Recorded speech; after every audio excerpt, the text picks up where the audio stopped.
সেই ইতিহাস আমরা ভুলে যাইনি।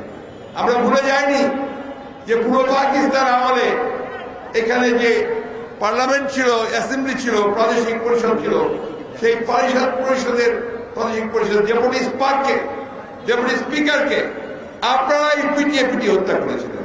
আমরা ভুলে যাইনি সে কথা, আমরা ভুলে যাইনি।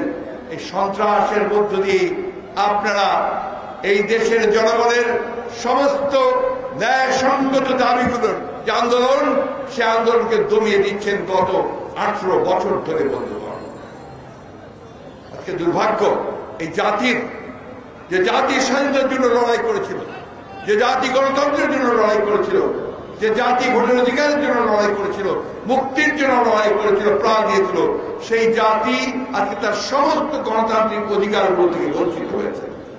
গণতান্ত্রিক অধিকার নয় বন্ধুগণ, আজকে মানুষ তার অর্থনৈতিক অধিকার থেকে বঞ্চিত হচ্ছে। এখানে তারা খুব বড়াই করে যে তারা উন্নয়নের লহরী বইয়ে দিচ্ছে, অনেক ফ্লাইওভার হচ্ছে, রাস্তা হচ্ছে, কাঠ হচ্ছে। সাধারণ মানুষের কি অবস্থা? সাধারণ মানুষের বাজারে গেলে তারা কিছু কিনতে পারে না, চাল কিনতে পারে না, ডাল কিনতে পারে না, পেঁয়াজ কিনতে পারে না, রসুন কিনতে পারে না।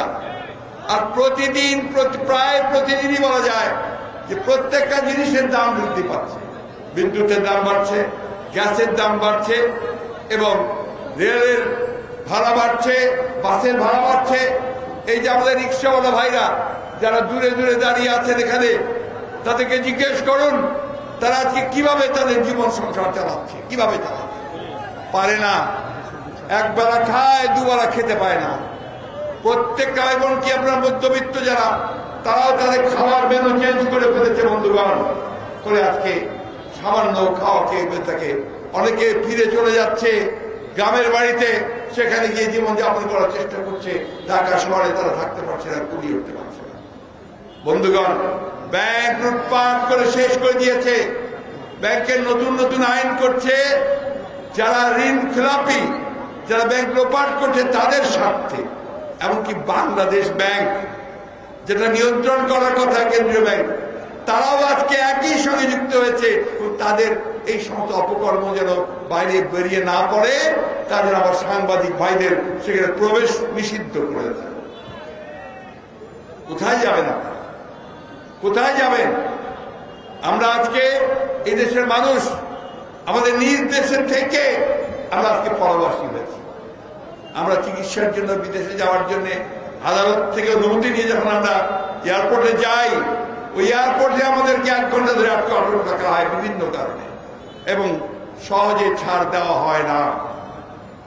আওয়ামী লীগ দাবি করে যে তারা দেশ চালাচ্ছে। আসলে কি তারা দেশ চালাচ্ছে?